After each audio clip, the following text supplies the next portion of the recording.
네, 이렇게 오랜만에 뵈니까 참 좋습니다. 에, 멀리서 오다가 보면 뭐 음악도 듣고 뭐 여러 가지 하면서 제가 오는데요. 가끔 제 설교를 들으면서 옵니다. 제 설교를 이렇게 녹음해 놨다가 오늘은 로마서 7장 했던 설교를 들으면서 오는데 정말 주옥 같더군요. 음, 그러면서 든 생각이 참 제 머릿속에 있는 생각이 아닌 거예요. 그러니까 설교를 준비할 때 하나님께서 참 큰 은혜를 주시는구나. 저를 위해서가 아니라 하나님의 백성들을 위해서 하나님 말씀을 우리가 다 같이 묵상해야 되니까, 하나님 말씀이 어떠해야 되는지를 알아야 되니까 하나님이 참 내게 주어진 능력 이상의 것들을 많이 주시는구나. 이렇게 감동을 하면서 제가 오늘 설교를 들으면서 왔습니다. 오늘도 하나님께서 그렇게 함께 하셨으면 좋겠다 하는 생각에 좀 겸손하게 하나님 말씀 우리가 좀 봤으면 좋겠고요. 오늘 이제 에스라 2장 말씀 전체를 읽으려고 하면 너무 또 주어진 시간 안에 좀 길 것 같아서 앞뒤만 잘라서 읽었는데요. 중간에 잘린 부분들이 뭐 누구는 몇 명, 누구는 몇 명, 누구 자손은 몇 명, 어느 동네 사람들은 몇 명, 제사장들은 어떻고 뭐 이런 이야기들이 쭉 있습니다. 성경을 매번 이제 창세기부터 읽어 나가다 보면 어디쯤에 가면 누구는 누구를 낳고 누구는 누구 뭐 이런 것도 있고 또 어디에 가면 뭐 이거 읽어야 되나 싶을 정도의 얘기들이 되게 많습니다. 뭐 누구 자손이 몇 명 돌아온 게 우리가 뭐 이렇게 궁금한 사항도 아닌데 에스라 2장에서는 왜 이런 걸 이렇게 많이 써놨을까 하고 이거 읽어야 돼? 이런 생각이 들 때가 있죠.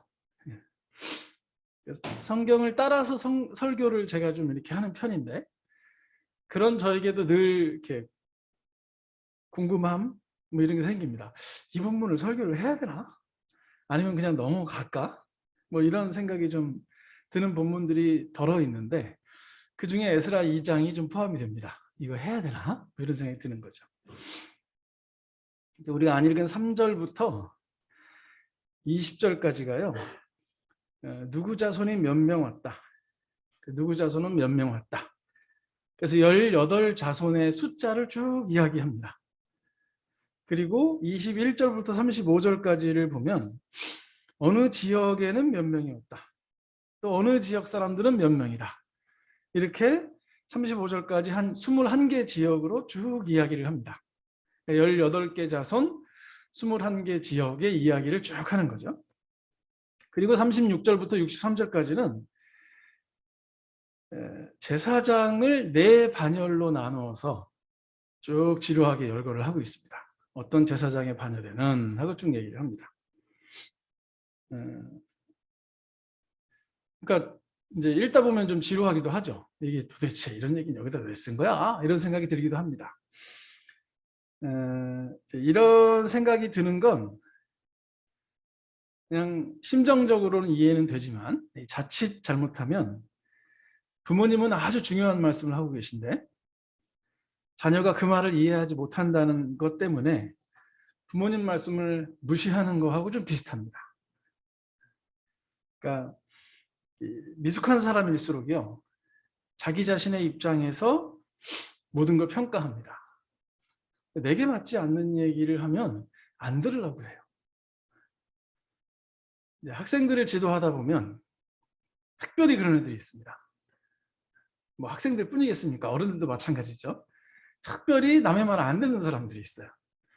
나는 너무 중요해서 얘기하는 건데 때로는 뭔가 중요한 얘기를 하기 위해서 예를 들어서 설명하기도 하고 막 이러는 건데 그러는 건데 듣는 사람 입장에서는요. 그 얘기 뭐 하는 거야 지금. 뭐 이런 생각이 드는 경우가 있는 거죠. 저도 마찬가지예요. 우리 학교 학생이 어떤 학생이 자기 얘기를 하기 위해서 뭔 얘기를 열심히 하는데 제가 보기엔 쓸데없는 얘기처럼 들리는 거예요. 야 지금 본론을 얘기해. 왜 갑자기 그 얘기를 해? 이렇게 제가 걔를 막 다그치겠죠. 그런 상황하고 비슷해요. 뭔가 성경에 이렇게 있으면 내가 혹시 모르는 뭔가가 있나? 하고 궁금하게 좀 본문을 봐야 되는데 이런 본문이 나오면 아 뭐야 하고 막 지나가려고 하는 그런 유혹이 우리에게 있는 거죠. 그래서 이런 본문일수록 성경의 저자이신 하나님을 존중하는 마음으로 가만히 들여다볼 필요가 있습니다. 그래서 왜 이런 게 성경에 있어? 이렇게 묻지 말고 아 이게 성경에 있는 걸 보니까 이게 뭔 의미가 있나 보다 하는 마음으로 이제 성경을 보기 시작하는 거죠. 3절에서 20절까지는 이스라엘 18자손이 등장합니다. 근데 이 18자손은 12지파처럼 이렇게 원래 구분되어 있는 사람들은 아니었고 12지파에 속한 수많은 자손들 중에서 18자손이 등장하는 겁니다. 그러니까 포로기에 이스라엘에 이렇게 남아 있었던 자손이 몇 자손인지 이런 거 잘 모르잖아요, 우리가. 어쨌든 포로로 잡혀간 사람들 중에서 몇몇 자손이 돌아오는 장면인데 그들이 18자손이었다. 근데 사실 이게 굉장히 적은 숫자인 것만은 분명합니다. 수많은 사람들이 잡혀갔는데 거기서 다 없어지진 않았을 거고요. 거기서 돌아오는 숫자는 18자손밖에 안 되는구나 라는 건 분명합니다. 근데 이 3절에 가장 먼저 언급되는 바로스 자손은 2172명인데요. 바로 뒤에 나오는 4절의 스바디아 자손은 372명에 불과합니다. 그러니까 원래 이렇게 적었는지 아니면 더 많은 사람 중에서 일부만 돌아왔는지 아주 분명하지는 않은데 한 자손이라고 말하기에는 300명 이 정도 되면 너무 작다. 뭐 이런 느낌도 좀 받아요. 그리고 21절부터 35절까지 나오는 지역의 이름도 21개밖에 없습니다. 우리가 쭉 읽기에는 지루하지만 실제로 이스라엘 지역이 21개밖에 없어? 이제 이렇게 보면 상당히 적은 지역이기도 합니다. 그리고 글로 돌아온 사람들의 숫자도 별로 많지 않아요. 21절에 보면 베들레헴 사람이 나오는데 123명. 22절엔 느도바 사람이 나오는데 56명. 24절에서는 아스마웻 자손이 나오는데 42명. 그러니까 한 지역에 돌아오는 사람들의 숫자도 많지가 않습니다. 좀 적네? 이런 느낌이 들어요. 그리고 그 다음에 36절부터 쭉 나오는 네 반열로 구분된 제사장들의 어떤 지파들, 제사장의 반열들이 네 반열로 등장하는데요. 다윗 시대의 그 역대상 24장을 보면 이 제사장의 반열이 24반열로 나타납니다. 24반열 중에서 4반열이 등장하는 거예요. 그러니까 최소한 숫자적으로 6분의 1 정도밖에 안 됩니다. 그러니까 제사장 숫자도 되게 적네? 이런 생각이 들어요. 그러니까 전체적으로 보면 왜 이렇게 숫자가 적지? 하는 느낌이 좀 듭니다. 그리고 오늘 우리가 읽은 뒷부분 64절을 보면 포로 귀환한 전체 숫자가 42,360명이다. 그리고 65절에 남종과 여종이 7,337명이다. 노래하는 남녀가 200명이다. 말이 어떻고 노새가 어떻다. 낙타가 어떻다. 나귀가 어떻다. 이렇게 쭉 숫자들을 배열합니다. 그러니까 전체 숫자가 42,360명. 제가 이제 심심해서 한번 다 더 해봤는데요. 42,360명이 아니에요. 29,818명이에요. 그래서 이게 그렇지? 하고 이제 계산기를 두드려 봤는데 이게 뭐 앞에 지역 숫자와 자손의 숫자가 겹치는 건지 뭐 잘 모르겠어요. 하여튼 그냥 성경 그대로 42,360명이라고 해도 그렇게 많은 숫자가 아닙니다. 이게 왜 많은 숫자가 아니냐면요. 이스라엘이 800년 전에 광야에서 20세 이상의 남자만 셌을 때 60만이 넘었었던 민족입니다. 히브리 애굽에서 빠져나와서 광야에서 숫자를 셌는데 정확하게 20세 이상의 남자만 60만 3,550명이라고 민수기에 나와 있거든요. 다윗 시대의 인구 조사를 한 적이 있는데요. 사무엘상 24장에 보면 130만 명이라고 얘기를 합니다. 그리고 느부갓네살이 이제 한 성에서만 잡아간 사람들이 10,000명이었습니다.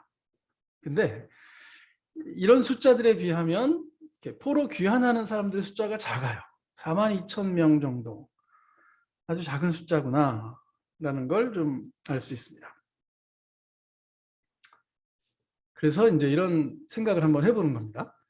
이렇게 하나하나 얘기하는 게 혹시 얼마나 작은 사람들인지를 보여주는 건가 하는 이제 생각이 좀 들어요. 아마 모르긴 몰라도 이 당시의 사람들이 이 숫자를 보면서 기가 찼을지도 모르겠습니다. 야, 이거밖에 안 왔어? 이런 느낌이 들었을 것 같아요. 근데 왜 이렇게 숫자가 적을까? 에스라 1장 5절을 보면 뭐라고 나오냐면 하나님께 감동을 받고 올라가서 예루살렘의 여호와의 성전을 건축하고자 하는 자들이 다 일어났다 이렇게 나옵니다. 그러니까 지금 이 온 사람들은요 하나님께 감동을 받은 사람들의 숫자입니다. 그러니까 하나님께서 고레스의 마음을 감동시키셔서 이스라엘 사람들을 보내기로 작정하셨죠. 고레스가 대단한 게 아닙니다. 하나님께서 그렇게 감동하신 겁니다. 그리고 이스라엘 사람 중에서 한 42,360명 정도의 사람들의 마음을 감동하게 하셔서 예루살렘에 가서 성전을 건축하도록 하나님께서 하셨습니다. 하나님이 어떤 기준으로 누구를 감동시키셨을까 궁금하잖아요. 성경이 얘기를 안 해요. 이게 윤리적인 기준인지 아니면 도덕적인 기준인지, 윤리나 도덕이나 비슷하군요. 뭐 종교적인 기준인지 아니면 무슨 기능을 가지고 있는 사람들인지 이런 얘기는 안 하고요. 그냥 하나님이 감동하신 사람들이 돌아왔다. 그런데 그들의 숫자가 그리 많지는 않다라고 얘기를 합니다. 이제 이런 걸 하나님의 주권이라고 부릅니다. 잘 모르겠어요. 성경에 뭐 이렇게 딱히 드러나지가 않습니다. 왜 하나님은 적은 사람을 이렇게 부르셨는지, 왜 이 사람들인지 이런 기준이 명확하지 않을 때가 있습니다.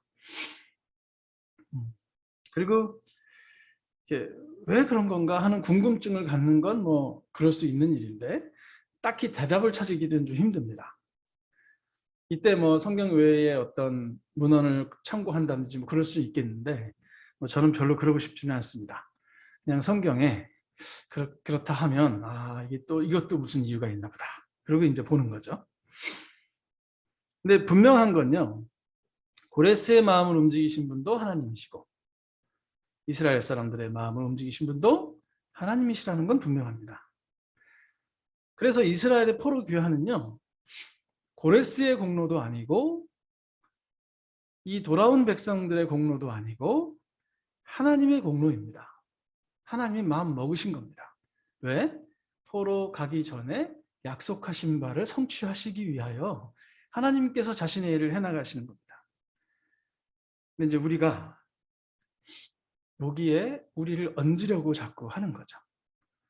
하나님이 하시는 일에 우리를 얹어서 우리가 얼마나 괜찮은 사람인지, 내가 얼마나 꼭 필요한 사람인지, 나 아니면 안 돼 라고 얘기하고 싶은 욕구가 우리 안에 있는 겁니다. 하나님은 창조주시고요. 우린 피조물입니다. 하나님은 하나님이시고 우리는 연약한 인간입니다.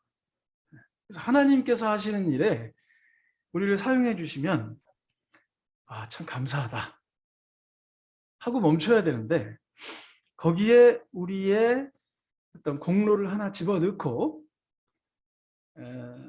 그래도 하나님 이건 제가 했잖아요 라고 말하고 싶은 거죠. 그죠? 우리가 했죠. 우리가 안 한 거 아닙니다. 근데 그렇게 할 수 있었던 것이 그것이 하나님의 은혜다. 우리의 공로가 아니다 라는 사실을 조금 더 분명히 우리가 인지할 수 있으면 참 우리는 행복한 사람들입니다. 우리 눈으로 이렇게 서로를 보면요, 누가 좀 더 선할 수 있습니다. 누군 좀 더 악할 수 있습니다. 부부싸움을 했는데 남편이 조금 더 잘못했을 수 있죠. 그 당시에 아내가 조금 더 올바른 선택을 했을 수도 있습니다. 그 역도 가능하고요. 근데 사실 하나님의 눈으로 볼 때 우리는 크게 차이 나지 않는 사람들이잖아요. 그래서 바울이 그러잖아요. 우리가 다 하나님의 영광에 이르지 못했다. 그냥 우리는 다 죄인이다.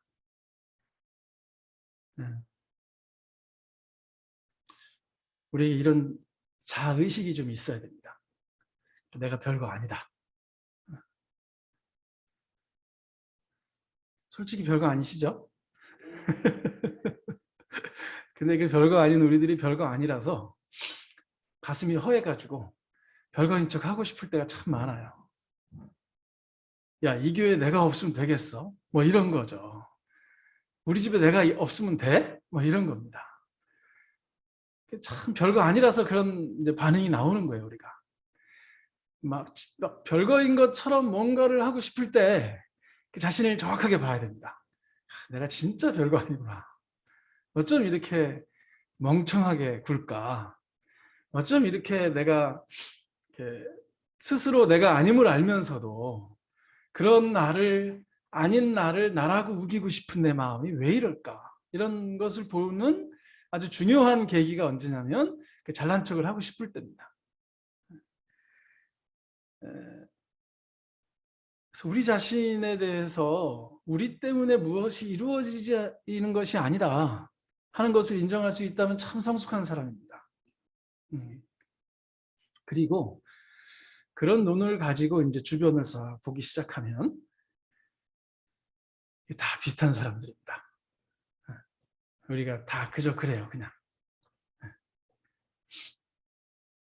이게 참 소중한 진리인데요. 그냥 다 그저 그런 사람들끼리 모여 있는 겁니다. 우리가 잘나서 우리가 뭐 남들보다 뛰어나서 윤리적으로 종교적으로 어떤 기능적으로 뛰어나서 지금 하나님께서 우리와 함께 하시면서 이 공동체를 이루어 가시는 게 아니라 그냥 하나님의 은혜예요. 거기에 이렇게 몸을 실을 수 있으니 이게 얼마나 이렇게 감격스럽고 감사한 일입니까? 멀리서 보면 괜찮은 사람들이요, 가까이서 보면 좀 되게 힘든 사람들이 많습니다. 이렇게 설교를 하는 저는 멀리 떨어져 있고 공동체에 잘 속하지도 않았잖아요. 우리 교회 성도들은 제가 별거 아닌 걸 너무 잘 압니다. 맨날 만나니까. 저 인간이 또 지랄이구나. 이렇게.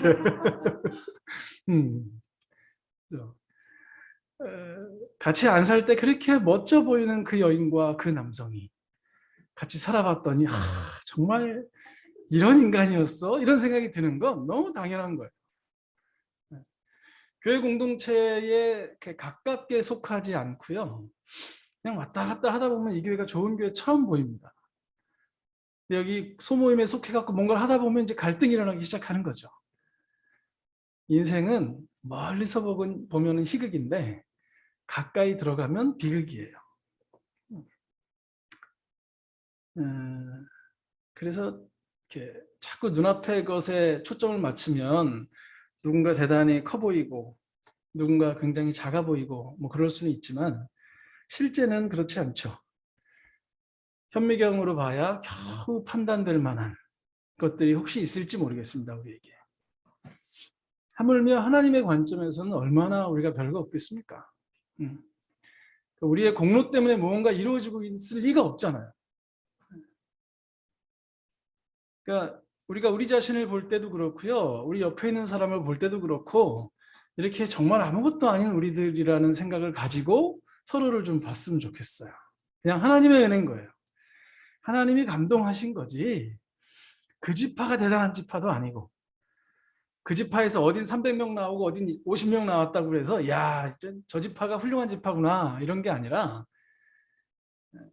그냥 하나님이 그렇게 하셨구나. 그래서 우리가 사람에 대한 소망보다는 하나님에 대한 소망을 가져야 되는 거죠. 인간은요, 우리가 흔히 하는 말이잖아요. 믿음의 대상이 아니라 사랑의 대상이다. 누굴 믿지 마세요. 곧 상처받으실 테니까, 얼마 못 가니까 누굴 믿지는 마시고, 그 인간이 그렇게 못난 인간인데 내가 사랑해야 될 사람이다, 이렇게 생각을 하는 거죠. 그리고 우리는 그런 사랑을 못하는 사람이다 라고 우리 자신에 대해서 정직하게 인정하는 데서부터 이제 출발을 해야, 그게 하나님의 은혜와 하나님의 감동하심을 인정하는 사람들의 모습이 아닐까 싶습니다.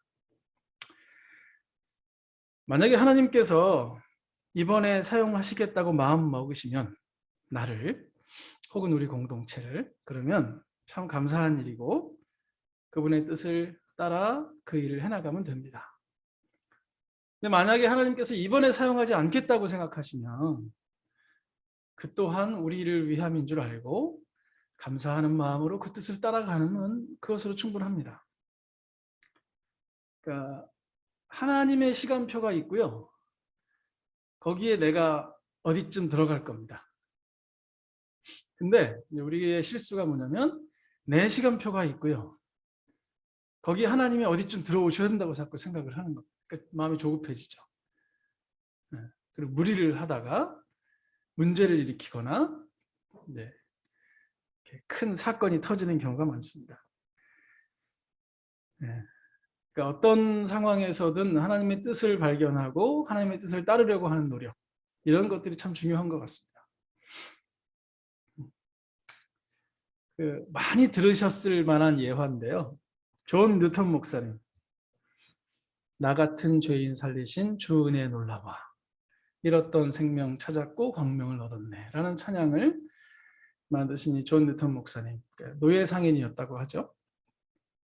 그래서 이제 그러다가 회복을 해서 이제 목사가 되어서 말씀을 전하는 일을 하신 분인데, 그분이 천국에 가서 3번 놀랄 거라고 얘기했대요. 나는 천국에 가면 3번 놀랄 것 같다. 첫 번째, 아니 저런 사람들도 천국에 있네? 할 거래요. 그 사람이 여기 있어? 뭐 놀라는 거죠. 두 번째, 근데 그 사람은 어디 갔어? 없네? 하고 놀랄 거래요. 그렇게 신실해 보였던 사람인데, 그렇게 열심히 뭘 했던 사람인데 여기 없는 거예요. 놀랄 거래요. 그리고 세 번째로, 근데 내가 여기 있네? 하고 놀랄 거랍니다. 이게 하나님 믿는 사람의 특징이에요. 내가 감히 여기 있다는 게 놀라운 거예요. 왜냐하면 내가 나를 잘 알거든. 제가 가끔 우리 교회 분들에게 그런 얘기 해요. 여러분, 제 실체를 아시면 제 설교를 절대 듣지 않으실 겁니다. 여러분들이 제 마음속에 들어왔다 나가셨다면 제 얼굴을 보지 않으실 확률이 상당히 높습니다. 이렇게 말씀을 드려요. 우리 정말 못 됐잖아요. 근데 그런 우리가 하나님의 은혜를 받을 수 있다면 이건 우리가 잘나서 우리의 공로 때문이 아니라 하나님이 우리를 감동시키셨구나, 하나님이 일하시고 계시구나 하는 걸 느낄 수밖에 없는 거죠. 근데 똑같은 상황에서 하나님의 주권을 인정하지 않는 사람들에게는 이게 다 불평의 대상이 됩니다. 도대체 기준이 뭐야? 누구는 왔고 누구는 안 왔어. 왜 그래? 이렇게 되는 거죠. 왜 지금 나 안 써? 내가 왜 다음으로 밀려야 돼? 그리고 어떤 사람은 왜 지금 나야? 난 다음에 하고 싶은데. 그럴 수도 있겠죠.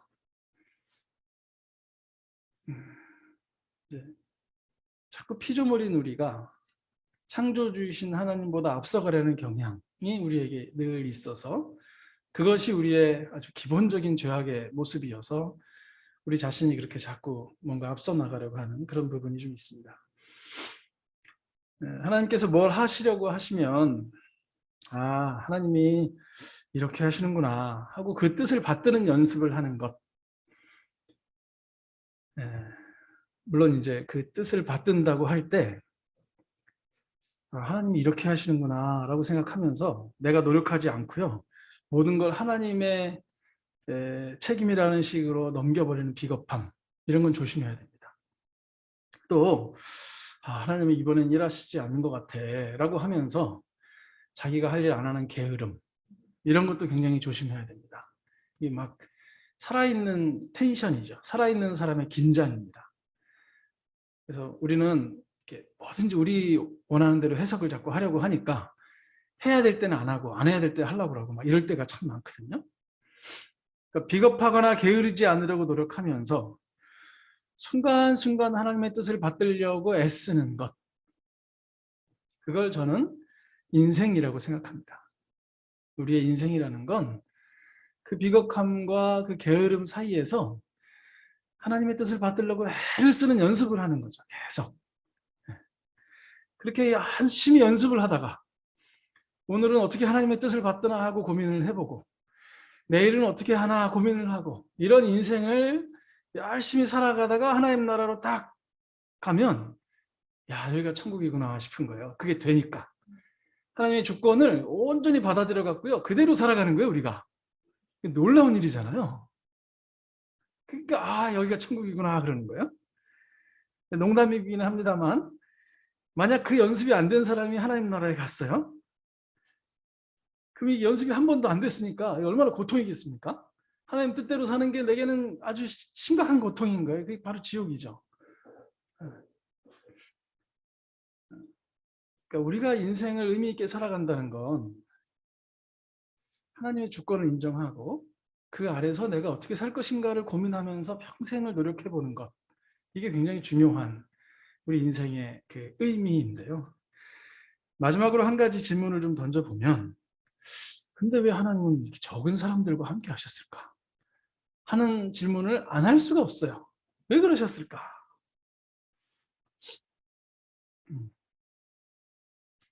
근데 뭐 아까 말씀드렸다시피 특별한 대답이 없잖아요, 여기. 그러니까 뭐 완벽한 말을 대답으로 만들어서 멋있게 할 수가 없는 것 같아요. 다만 우리가 적은 무리이기 때문에 실패한 것은 아니다 라고는 말할 수 있을 것 같습니다. 우리가 뛰어난 업적을 대단한 모습을 보이지 않았기 때문에 우리는 실패한 것이다 라고 말할 필요는 없을 것 같습니다.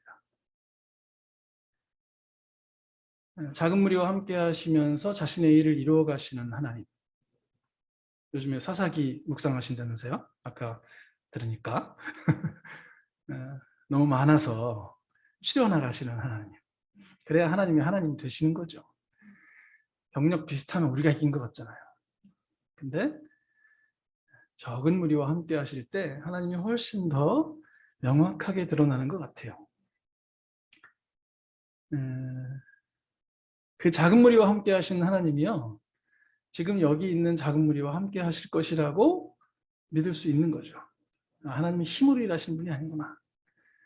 하나님은 자신의 힘으로 일하시지 우리의 힘으로 일하시지 않는구나. 그래서 우리가 많고 적음은 큰 문제가 안 되는 게 사실이구나 라는 걸 알게 됩니다. 작은 무리를 사용하셔서 자신의 나라를 시작하시는, 새롭게 하시는 하나님께서 여전히 지금도 작은 무리와 함께 하시면서 그의 나라를 새롭게 하실 것이라고 우리가 기대할 수가 있을 것 같습니다.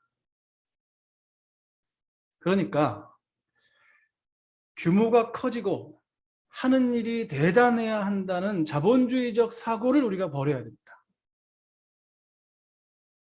최소의 투자로 최대의 효과를 내야 된다는 그런 효율적인 방식, 그런 공리주의적인 사고를 우리가 버려야 됩니다. 우리랑 비슷한 시기에 우리랑 비슷한 일을 시작한 곳을 힐끔힐끔 쳐다보면서 자꾸 비교하려고 하는 그런 비교의식도 버려야 됩니다. 내가 무언가를 맡으면 대단한 성과를 내야 된다는 성공주의도 우리는 버려야 됩니다. 그냥 하나님의 은혜를 기억하고 감사하면서 하나님의 뜻 받드는 연습을 계속하는 겁니다. 우리의 존재와 우리의 삶이 하나님의 은혜라는 사실을 인정하고요. 가끔 잘 되는 일들이 있으면 역시 하나님의 보호와 인도하심이 있구나라고 고백하고, 우리의 그 작은 노력을 사용하신 하나님의 크신 능력을 보면서 놀라워하고, 누군가 우리보다 더 잘하고 있으면 박수 쳐주고 협력하고 하면서 하나님의 은혜를 기억하고 하나님의 뜻을 받들려는 연습, 노력을 계속해 나가는 거죠. 그냥. 물론 이제 에스라 3장 다음에 제가 볼 때 3장을 볼 텐데요. 글로 넘어가면 부르심 받은 하나님의 백성이 어떤 일을 하는지 뭐 이런 이야기들이 조금씩 나오기 시작합니다. 근데 그 전까지는 일단 우리가 하나님의 주권을 인정하는 연습을 좀 많이 해야 될 것 같습니다. 제가 지난번 에스라 1장에서 우리가 진짜 회복해야 될 것은 어떤 것도 아니고 하나님 그 자신이다. 우리가 하나님을 회복해야 산다 하는 말씀을 드렸었는데, 그 하나님을 회복함에 있어서 가장 첫 단계는 그분의 주권을 인정하는 것 같아요. 적은 무리와 함께 하시는 하나님, 적은 무리를 사용하셔서 다음 세대를 준비하시는 하나님. 그러니 우리가 가지고 있는 일반적인 상식과 어떤 이 자본주의 세대를 받아버린 우리들, 게다가 신자유주의의 관념 속에 빠져서 모든 걸 자기 중심으로 이해하고 해석하고 조정하려고 하는 그런 모습들을 좀 내려놓고 하나님이 하시는 일을 우리가 어떻게 쫓아갈 것인가. 이 작은 무리가 하나님께 감동을 받았다면 하나님께서는 우리의 숫자와는 상관없이 큰 일을 하실 수 있겠구나 하는 기대감, 이런 걸 가지고 좀 은혜에 감격하는 우리들이 했으면 좋겠습니다. 혹시 우리도 스스로 모르는 사이에 하나님보다 더 높은 자리에 올라가셔서 하나님 이해하려고 우리가 하고, 우리가 하나님 편을 들어야 한다고 생각을 하고, 우리가 하나님을 방어하려고 하고, 그래서 문제를 일으키는 경우가 참 많습니다. 우리가 안 해도 하나님은 스스로 그 일을 하실 겁니다. 겸손하게. 혹시 우리 자신도 모르는 사이에 교만에 빠져서 하나님이 내 도움이 필요한 분이라고 착각했다면 그거부터 좀 내려놓자고요. 그리고 그냥 하나님의 은혜에 감격해야 됩니다. 자꾸 거기에 뭐 그래도 우리에게 뭔가 이유가 있지 않을까? 기드온의 300용사가 뽑힌 이유는 물을 어떻게 먹었기 때문이 아닐까? 그냥 성경에 그렇게 안 나와요. 그냥 많아서 줄였다 그래요. 핵심은 적어지는 겁니다. 물을 뭐 이렇게 먹는 게 좋냐? 얼굴 쳐박고 먹는 게 좋냐? 그게 뭔 의미가 있어요? 솔직히 말해서 얼굴 쳐박고 먹는 게 훨씬 빨라요. 전투하는데 이러고 앉아서 뭐 먹습니까? 확 먹고 빡 일어나서 봐야지. 어떤 방법이 있는 게 아니라 하나님을 인정하는 게 굉장히 중요한데, 이제 우리가 살아가는 사회가 굉장히 급변했고요. 코로나 덕분에 이 탈중앙화라는 이 가치가요, 시대 정신으로 이미 흘러버렸어요. 한 20년 전만 해도 포스트 모던과 뭐 기독교 이런 학문적인 얘기 했었는데요. 제가 최근에 느끼는 건, 야, 이게 이제는 그냥 그게 우리의 삶이구나. 그래서 굉장히 급변하게 바뀌어버린 게 사실인 것 같습니다. 이 시대에 새로운 하나님 나라의 백성으로서 새로운 교회를 구축하고 살아가는 것이 하나님의 은혜가 없으면 안 된다. 그래서 그 하나님께서 무엇을 하시는지를 잘 보면서 그 뜻을 받드는 연습들, 그런 것들을 우리가 했으면 좋겠고요. 본문 마지막 후반부에는 이제 그런 연습들이 나오는 거예요. 그들이 하나님께 어떤 것을 바쳤고 자기의 자리에서 살아가는 모습들. 뭘 바쳐야 될지는 모르겠습니다만 우리 교회 공동체가 혹은 나 개인이 어느 순간에 무엇을 들여서 어떻게 하나님의 성전을 다시 짓도록 애써야 되는지는, 그 당시에는 그런 것들을 바쳤는데 지금은 뭔지 잘 모르겠어요. 아주 민감하게 공동체 안에서 이 일을 감당해 나가면서 우리가 하나님의 은혜 가운데 우리는 무엇을 해야 될지를 고민하면서 그렇게 새로운 한 해를 준비하시고 또 코로나 이후의 세계를 또 교회를 잘 준비해 나갔으면 좋겠습니다. 네, 기도하겠습니다.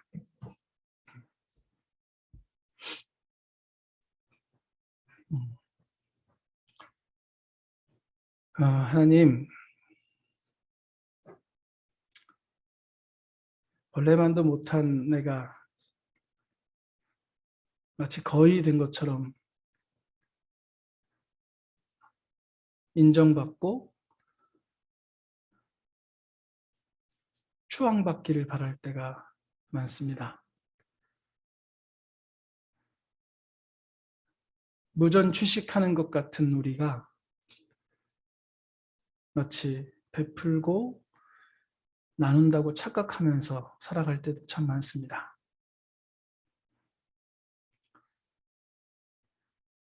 하나님이 얼마나 크신 분인지 정직하게 인정하고 그 은혜, 그 사랑 우리에게 부어져야 우리가 살 수 있다는 사실을 겸허하게 받아들이고 이렇게 겸손하게 살 수 있는 은혜를 우리에게 허락해 주십시오. 그리고 그 하나님의 뜻이 무엇인지를 잘 분별해서 적절한 시기에 무엇을 어떻게 들어야 하는지 또 어떻게 살아야 하는지를 고민하는 우리가 될 수 있도록 주님 인도해 주십시오. 예수님의 이름으로 기도합니다.